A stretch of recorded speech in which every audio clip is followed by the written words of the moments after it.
রাজধানী ঢাকা সহ দেশের বিভিন্ন এলাকায় শক্তিশালী ভূমিকম্প অনুভূত হয়েছে।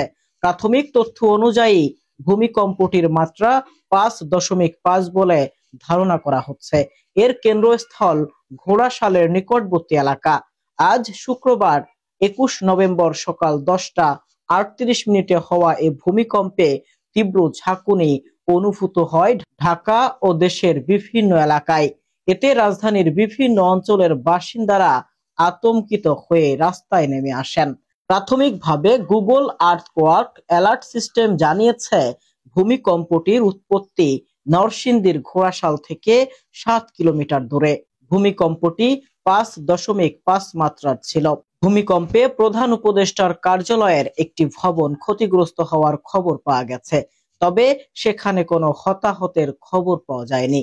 ভূমিকম্পে ঢাকার আরমানি টোলার একটি ভবনের রেলিং ধসে পড়ে, সেখানে 3 জনের মৃত্যু হয়েছে।